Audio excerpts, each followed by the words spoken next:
Okay, thank you, and good morning, and welcome to this beautiful venue. I just want to reiterate what David said and just thank our supporters today, the Economic and Social Research Council, Bangor University, who are also sponsoring us, Morecambe Chambers, Springtide, Trilateral, and they're here today, so I encourage people to go over and visit Trilateral Research. Thank you again, and supporting Procurement Week as a whole. Okay, so today's aim. Over the course of the day, we're going to have a look at technology within procurement and hopefully have a little bit of fun whilst doing it. Every year, every programme, and every time we try and run Procurement Week, we try something new, something different, and this really is our innovation day as such. So hopefully we'll have a little bit of fun exploring some of the ideas and challenges all our guest speakers will bring to the table.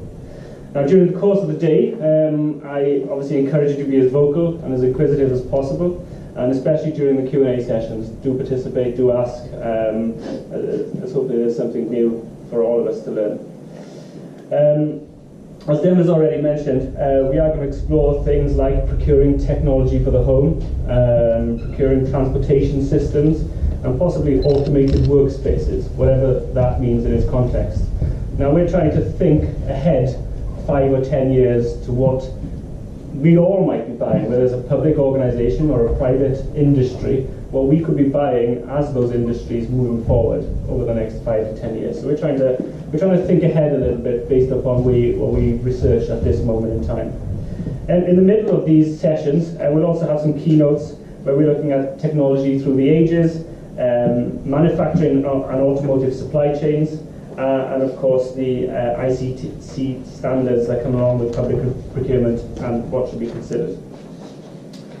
Okay, so we made a bold claim within the programme, and our bold claim was we predicted that within 10 years we believe that everything around us will be connected to the Internet of Things. Okay? So what is this mythical service that we're talking about?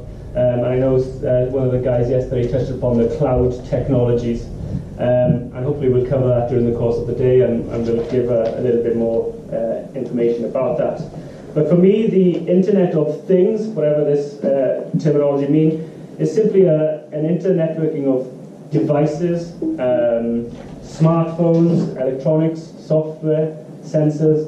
This all sounds very geeky and very high-tech and very techy in its way, but these things are coming, and I think we need to embrace them, and hopefully this will be a good start for some of us, and obviously others who are well versed in this area can take on. So today, Procuring a Connected Living will begin to explore a world where our homes, spaces, vehicles, public and private spaces are all seamlessly connected through a variety of smart things. Okay, now before I continue with the rest of the day, let me elaborate on today's theme by just giving you a simple story. I was always told to give a story as it was a great way of kind of communicating a key message. Now I'm going to break this down into a very, very simple story that hopefully all of you understand. Now 15 years ago, actually it was 13 years ago, so what's going on again?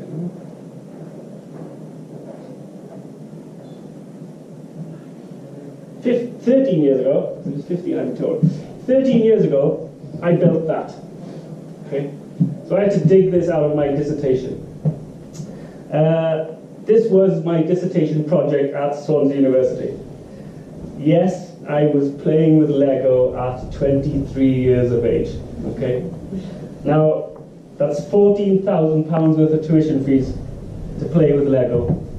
Now, this is the type of stuff that really goes on at universities. Okay, so for those of you who've got children there or thinking of the future, this is the type of stuff that we kind of get on with in universities. Now, that's not just any kind of Lego set, as you can kind of guess. This is actually a product by Lego for, I suppose, adults or programmers or technologists called Mindstorm. Okay, now this particular product probably costs about £500, okay, but they can start off at about £250. Now this particular robot is essentially a very simplified production line. Now this robot that I built in 2003, I believe, could actually sort out products by colour, by weight and temperature, and actually organise them. Okay, so there's nothing nothing mind-blowing there right now, but at the time this is quite a big deal for the university, and this is the type of stuff that I was building and the people around me that I was building as I was part of a computer science program. This is something that I don't even think Dermot knows that I built at the time. Okay, so to an untrained eye, this is rather simple technology. It looks horrific, Gary. It looks horrific. It does horrific. But it's actually quite sophisticated in its way. So at the time, I was simply putting other blocks into it in order for it to sort it out. So if you're looking at this in an industrial scale, again, it may have a production lines like one you put on in an airport, for example. So sorting of suitcases to go in various directions. It may have barcode readers, etc., etc. And then it would sort the luggage to go in various locations. Again, this is quite a simple technology that was doing a very rudimentary task, but actually had quite a lot of uses and functions within the real world, I suppose. Now in the box, so if you bought this tomorrow, in the box you'll actually find that the box contains a small computer, it has many motors, it has a simple thing like a remote control. Now that could be something as simple as your iPhone. It also has color sensors, touch sensors, infrared sensors, etc.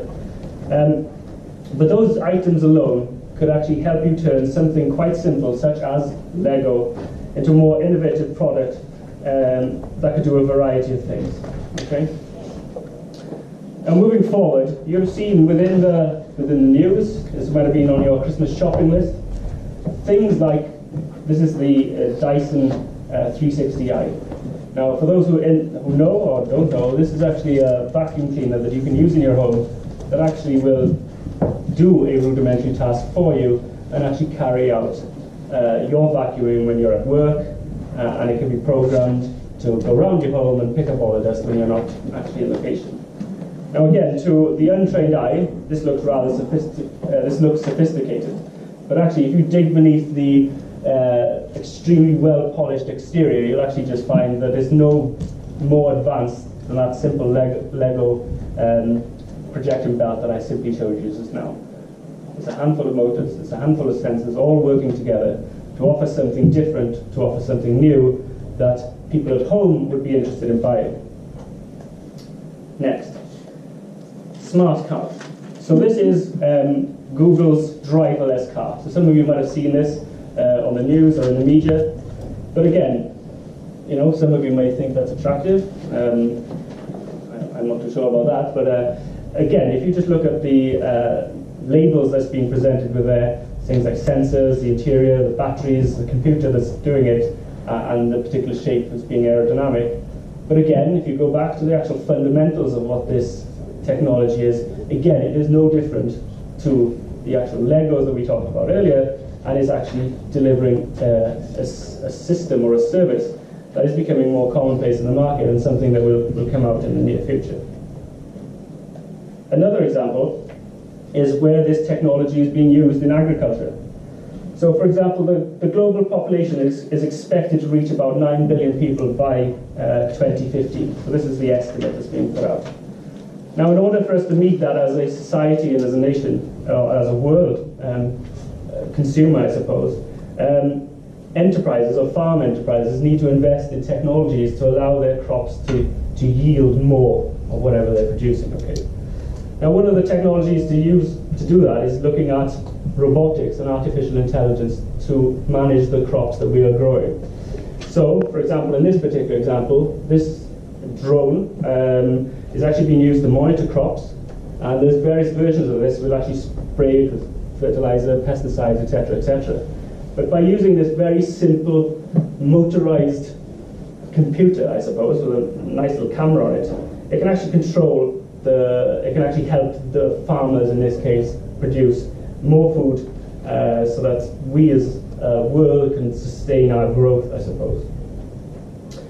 Now, in addition to building Lego and writing a bunch of code, I was also asked to pass on this information to people around me in order to educate the rest of the faculty in this new area.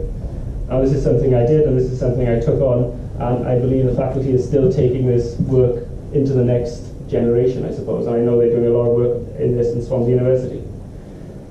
Now, weirdly, 13 years later, so right about now, I find myself playing with the same toys but this time I'm playing them with my 5-year-old son.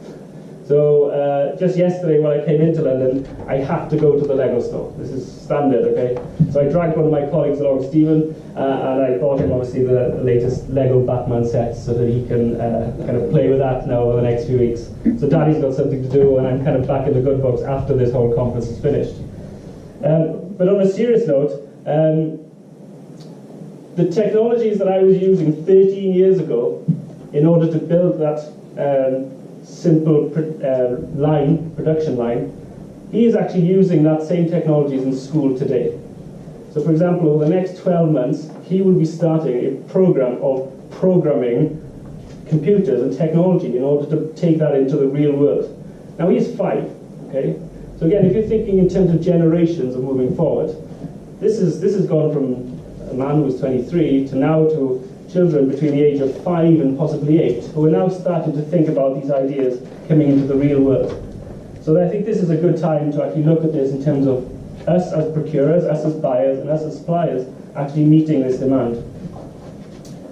Okay, simply to conclude, because I'm just trying to set up the day in terms of the way we're going, in terms of the ideas that we're going to talk about. So I'm not asking you to go out and buy a Mindstorm set, clearly, but if you want to give it a shot, then be my guest. It's pretty cool, it's pretty fun, and something to do with your kids, then great.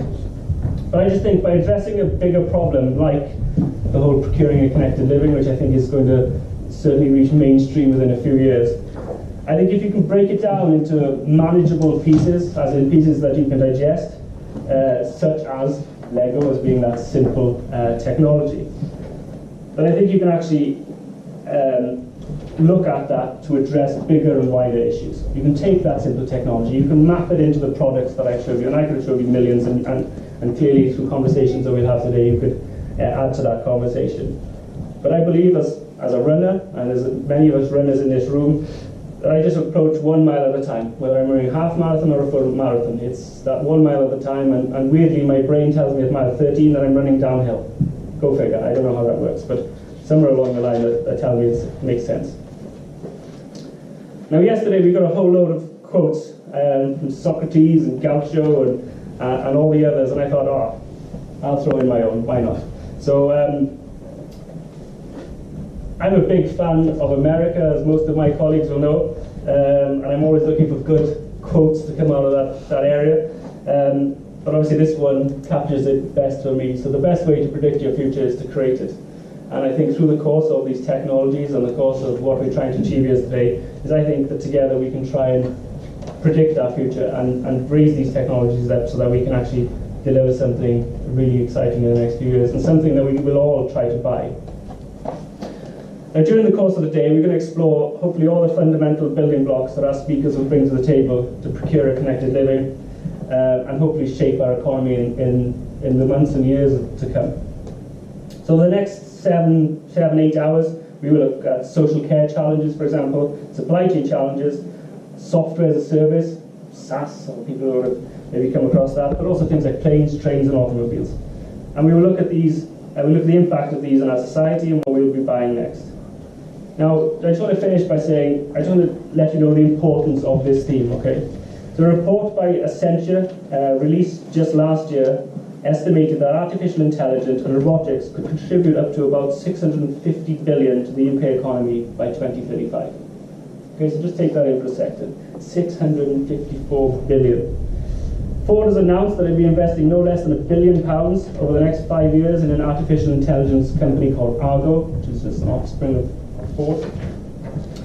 And the UK government has recently announced funding of up to 20 million for artificial robotics to be carried out by British universities. Again, something suggests it's being taken pretty seriously.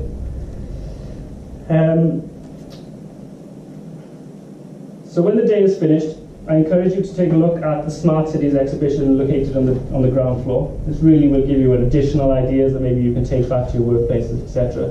And hopefully build upon the presentations that we have discussed today. Now, I just want to leave you with a question. Hopefully you won't ask me too many, but I want to leave you with a question, and then I think Dermot's addressed it already, which is job displacement due to automation is going to be a hot topic. So while some of us may fear our jobs will be vulnerable to robots replacing them, workers in white-collar industries will worry about what future it holds. Now the question I want to ask you is this really a worry for you in your lifetime? And will that scenario on screen actually become a reality in our lifetime? And that's really it. It's just it's looking at a technology from a different aspect. It's raising the importance of this subject in your minds from today. And hopefully during the course of the day, our speakers will give us a few more ideas that we can take forward. But this subject is pretty serious, and it could be pretty long term, and as Dermot said, it could be the next part of our history. So that's where we are starting from today. As I said, I want it to be a fun, information-packed day, so please get involved. Please ask our speakers lots of information and questions, and I hope you have a great day. Thank you very much.